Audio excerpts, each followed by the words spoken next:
I'll tell you just a little bit about what we're going to do and how we're going to proceed, obviously, since this is a little bit of a new environment for us.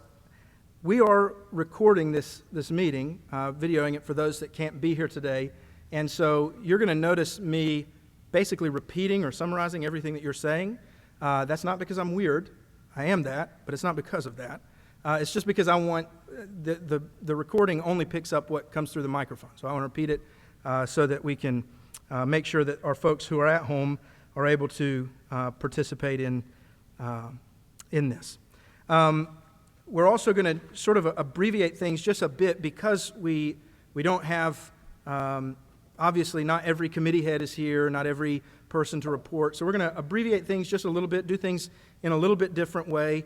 And obviously, if you missed something or you didn't hear something that you wanted to hear, we'll have an opportunity for you to ask questions or anything that you want to do, because this is new for me as it is for you, so I very well may have overlooked something. This morning, early, you received an email that had financial reports in it. If you have your phone with you or anything like that, you're welcome to pull it out and look at those. And then also, we'll make hard copies for anyone that would like them. So we'll get to that when we get to it, but I just wanted to let you know that you could be open in your phone if you have email on it, and you can look at that, and if you feel so inclined, you can share with your neighbor as well and let them look at it. So we're not going to try to read out all the minutes from conference in March, but again, we'll send those out to you so that you can read through them. And I do want to give just a brief opportunity for a couple of our folks that do have reports to report.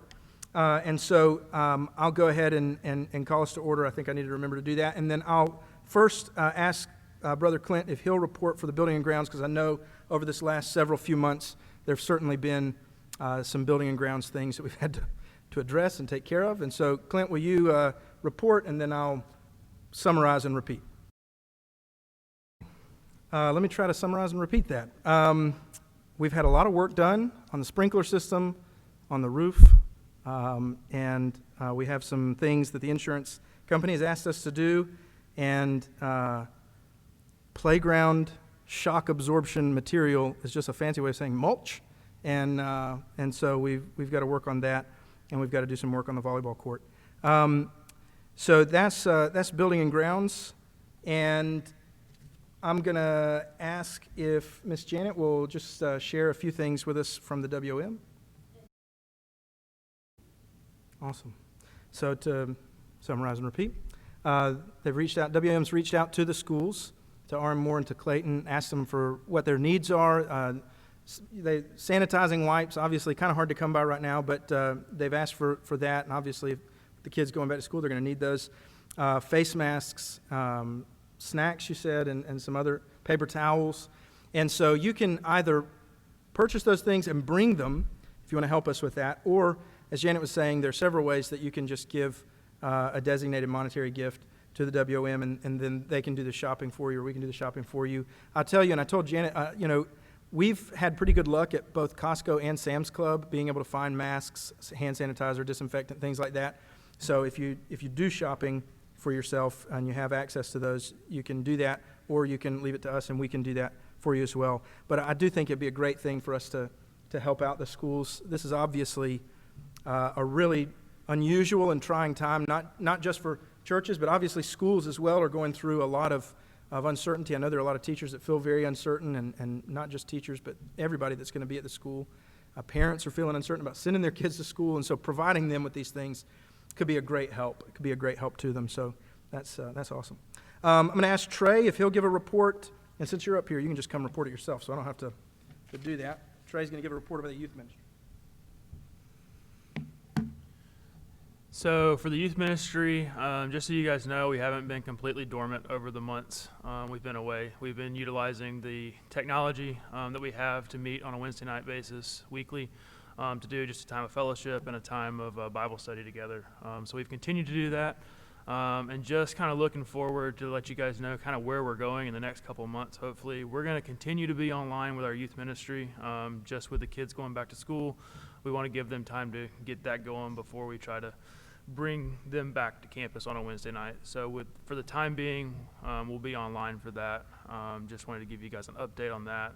That's how we will be continuing to do our Wednesday night service for the youth, will be through a Zoom call. But I wanted to encourage you guys, if y'all know of a youth middle school to high school age that is not involved with us, it's a little harder to get involved with us right now because we're not on campus. So if you know of one, please send me an email. I would love to get in touch with them and get them hooked up with our Zoom meetings on Wednesday nights so that we could encourage and uplift them as well.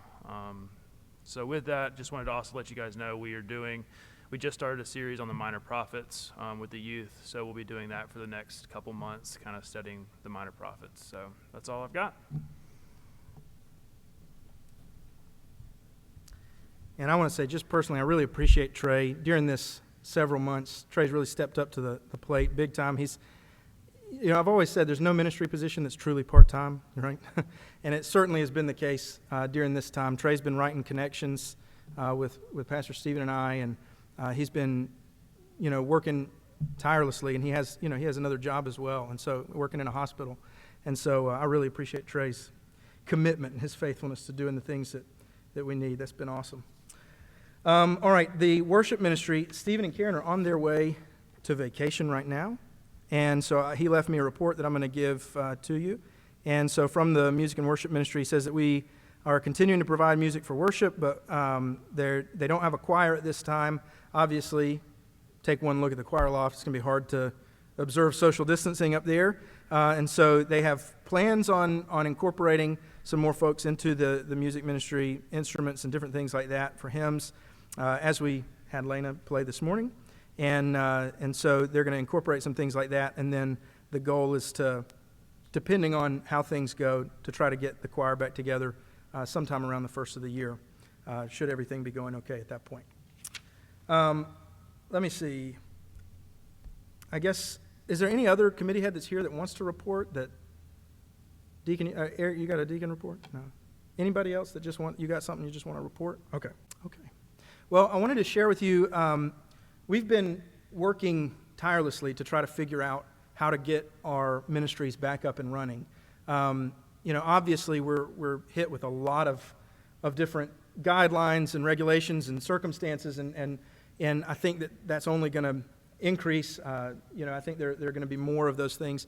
But we're trying really hard. One of our focuses right now has been on trying to find a way to get Sunday school going again, because we recognize just from conversations we've had with many of you and many of those that are meeting online that that small group element is really missing. That social element where you get to sit across from other believers, pray with them, pray for them, learn the Bible in that context. That's something that's obviously missing. We need that fellowship among believers. And so that's one of the things that Sunday school helps us with in so many ways, is it helps provide that small group environment and that environment where we're able to pray with people and talk with each other. And so we've really been trying, we've come up with like 50 different ideas and then realized why all of them wouldn't work. And so I think we finally found an idea that we're really hoping will catch on. And obviously, this goes without saying, but I feel like I need to say it anyway. None of these things that we're doing right now in this very strange time have to be permanent fixtures, okay? So we're trying to basically find a Band-Aid to put on an otherwise terrible situation. And so, what I'm sharing with you now is, I don't want you to hear what I'm saying and go, is that the way Sunday school is going to be for the next 150 years? No, it doesn't have to be. Once the risk of things dissipates, the risk of the virus dissipates, we can rehash this and go back to something else. But what we kind of had come up with is essentially setting up the fellowship hall in a very socially distant type of way. We can move the more comfortable chairs in there, but set it up for about the size of one of our Sunday school classes. And we can set it up however the teachers would want. We can set it up in a big circle, or we can put tables out there. We can do whatever, but we'll just make sure that we set it up in a way that people can keep distance from one another. And then what we would do is basically we would offer that to classes not on Sunday morning before church in our traditional time, but essentially we would tell each Sunday school class that they could schedule a time to come and meet with their Sunday school class anytime between Sunday after church is out until Thursday night. And the reason we say Thursday night is because Friday we have the building cleaned and sanitized, and so we really want to try to avoid having anyone in here in between Friday and Sunday because we want the building to be nice and clean and sanitized when everyone gets here for worship. And so essentially with this, your adult Sunday school class would be able to sign up for a time, and it doesn't even have to be the same time every week. It can be or it doesn't have to be. But you'd sign up for a time sometime between the time church gets out on Sunday and Thursday night, and it could be any time in there. You let us know. We'll make sure that the building's open, that everything's ready to go for you, and then we will give you some, we'll make sure that there's a caddy in there with hand sanitizer and maybe some Lysol or something that you can spray down whatever you use before you leave. And then that way you could come meet with your Sunday school class in a small environment, right? There's not going to be a ton of other people here. It would be a pretty small environment in a pretty big room. You'd be able to meet with your Sunday school class, meet as long as you want, pray. You wouldn't be held by that 45-minute, if you guys want to pray for a long time, you can, whatever you want to do. You'd have a lot of freedom in that. And you'd be able to work around scheduling conflicts and things like that. And then hopefully that would be a good way for us to at least get these groups started. Because, the one thing we want to avoid is packing a bunch of people into a small room. And so in order for us to avoid doing that, really we only have a couple of rooms big enough for us to get a small group together safely. And the fellowship hall is one of those. So that's kind of the plan that we came up with, that we didn't immediately see any big hindrances to. Now, you may raise your hand and be like, oh, I've got a big hindrance to that. But that's kind of what we came up with. And I'd love to hear your thoughts on that because, again, we want to do what you want to do. I know that it's important for people to get back together and for us to do it safely, but at the same time, we want to meet your needs. That's one of the reasons we're here. So what thoughts do you have about that method? Do you think that's something that would work? I know many of you are Sunday school goers. Do you think that would work? Do you think that sounds good? Do you think that wouldn't work? I mean, what are your thoughts? Thanks. It would be hard for a lot of our classes to get connected with Zoom. I think it would be a challenge. Some of our classes might, and they certainly have that option. I mean, that's never. Listen, if you want to meet, we're never going to tell you, that if you want to use your Zoom or you want to use technology that's available, you're welcome to do that.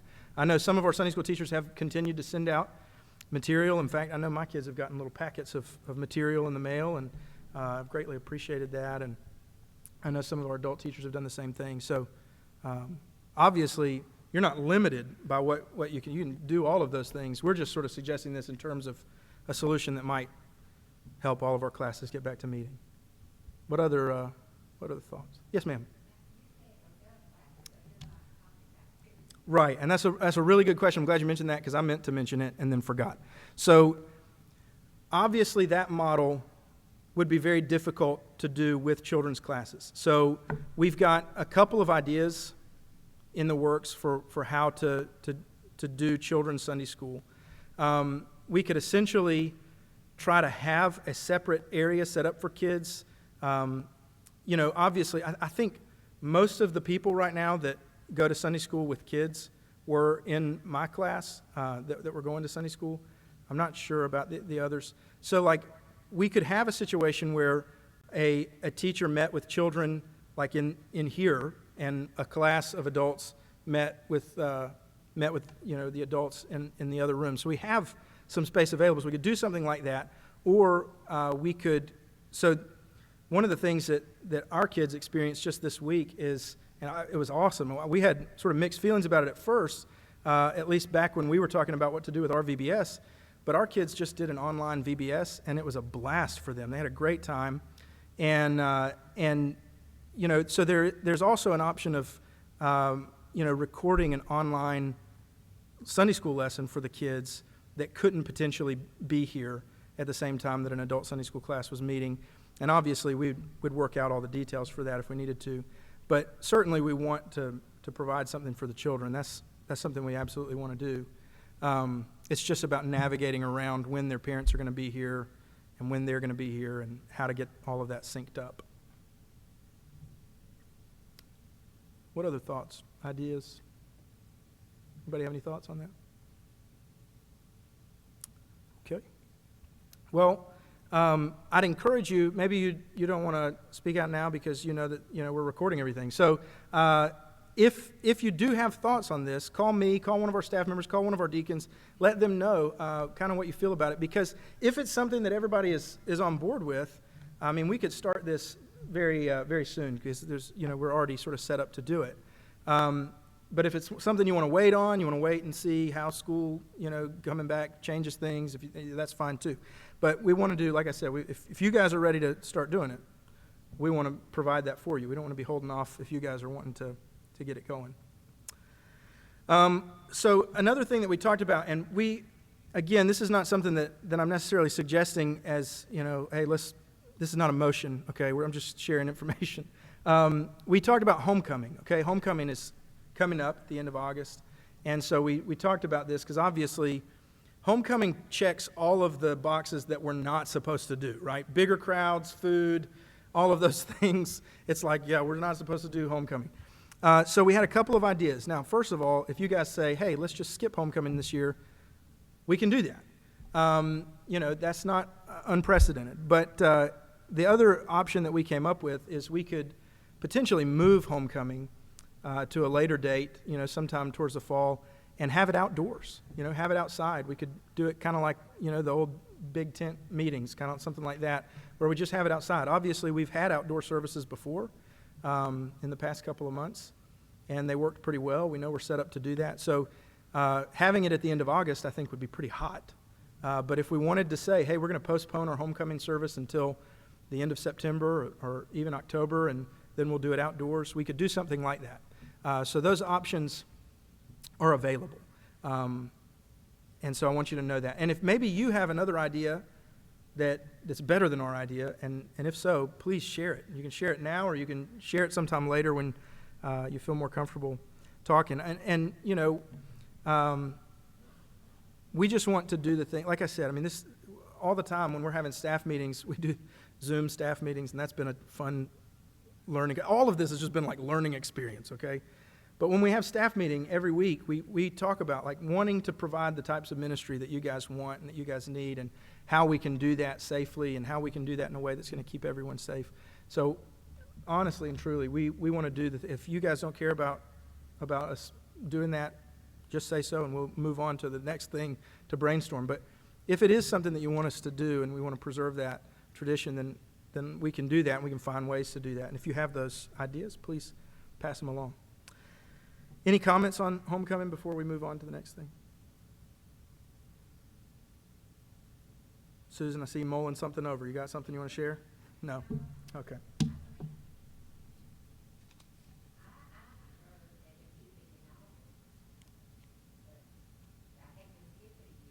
Yeah. Yeah. It's hard. It's tough because the one thing that's difficult about keeping it inside in August is that we would have no way of really knowing how many people were going to be here, and if it was, and so we could run into an issue of not having adequate spacing and adequate seats and that kind of thing. That's the only thing we sort of had talked about in terms of the reason that it would be beneficial to have it outside would be just the advantage of being able to put more people out there. We sort of, just to let you guys know, with our current setup, we sort of hit a limit with about 100 people is sort of our capacity as it is right now. If we added much more than 100 people in here, we would have some issues with social distancing for sure. So that just kind of lets you know. Now, as things sort of start to die down a little bit virus-wise, or a vaccine comes out or something, you guys know we're all waiting for the inevitable day when things die down, and we're able to not be social distance anymore. Obviously, we can put more seats in here, but for right now, the way that we've got it set up, it's a little bit over 100, but I think it's right at that. So that's the only thing. Like right now, obviously, we don't have an issue with meeting that number, but with homecoming, there would just be no way of knowing. So that's the only concern. Yeah. I'd be more inclined to push it up to the middle of October and then just wait and see. Yeah. Well, that's another advantage of pushing it back, is that we also get to sort of see how things go for a couple more months. I mean, if if it were going to be right here at the end of in the August, I mean, it's like we would start needing to go ahead and do things right now for it. Yep. So, let me make sure I understand. So, if it were to happen in August, that would mean a service only and no meal, right? Well, it would just mean that we would have to, I would imagine, unless everybody, I mean, I don't know what the temperature is outside right now, but it's hot. So, I mean, if we did decide to have it in the building in August. Yes, we would not be able to have a meal. Without a meal. Yeah, we would not be able to have a meal. Yeah. Otherwise, we move it to October and be able to have a meal after the service outside, So, right? well, we wouldn't be sure about that. I mean, it's all going to depend, and even if we had a meal, it would have to be very different. Like, it would have to be bring your own food and eat with your family and other families around you. Because we couldn't do, the days of buffet-style eating in the church are probably, as sad as it is to say, they've probably seen their last day.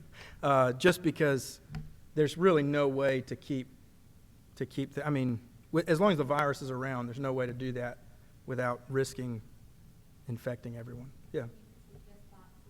Yeah, absolutely. And that's one thing we talked about is if we had it outside, we talked about setting up tables far away from each other, with space in between them, and letting people either bring their own food or do something like a box lunch where you could eat at a table with your family, your household, and you could still, just like we are here, you can still see other people, you can still talk to people across the way, but we're still mitigating, limiting risk. I heard it's gonna die down over there. Oh, yeah, that very well might be the case. Yep. All right. That's really it as far as stuff that we have. What other things do you have? Anything that I've missed that you would like to hear about, or things that you'd like to know about, or anything else? Yeah.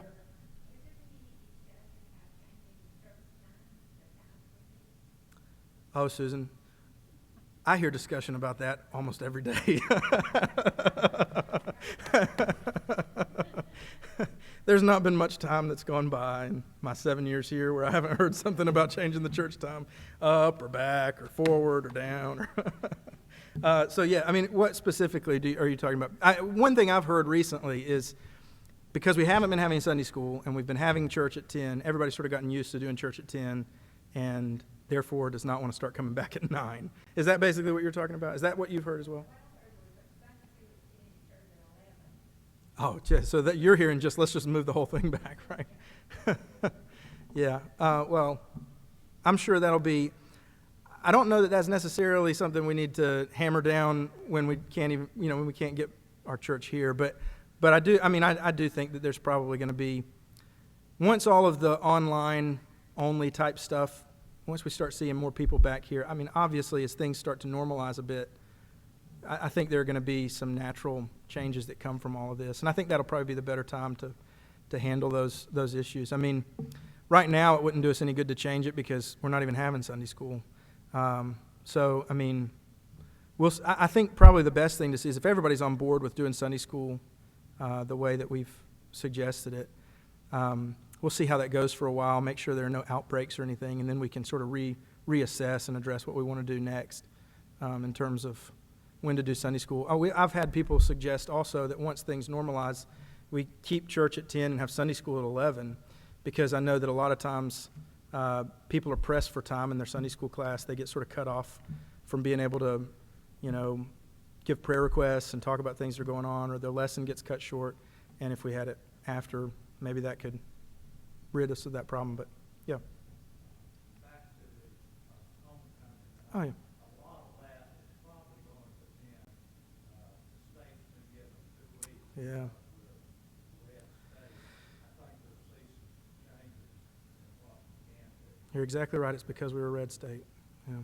Yeah, no, I mean, yeah, and that's one of the things I mentioned as well is a lot of these things are, and this is how we've had to do it for the last several months, is they're sort of up in the air, and we can try to plan as much as we want to, but Bob's very right. I mean, tomorrow we could wake up and there could be another shelter-in-place order, and I don't think that's the case, but certainly one of the things that a lot of states are doing to try to reduce the risk is they're making a lot of regulations for churches.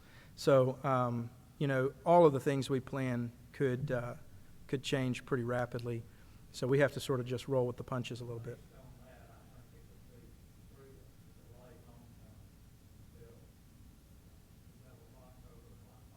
Okay. Yeah. Okay. Anybody just outright you don't want to do that at all? You like you'd say it if you did. Well, if you really have an issue with that, then let me know. But I don't think there will be very much. I mean, I understand the desire to keep things the way that we've been doing them. It's hard to have to move things that have been a certain way for a long time. But I do think for this year, for the reasons that have been mentioned, I do think that would be a helpful thing. All right. Anything else? Any other discussion? Other items that we need to bring up? All right. Well, I have a motion that we adjourn this meeting. And a second? Oh, there you go. All right. All in favor, please stand. And any of you that are opposed, just stay in your seat. All right. Well, thank you guys for being here today, and thanks for sticking out with this church conference. I think it's just good to get everybody sort of back in the loop on everything, and I've enjoyed our time of worship today. Check your email when you get home and see if you've got those financial statements. If you need them in hard copy, please just give us a call, and we'll make sure you get all those in hard copy, okay? Thank you guys for being here, and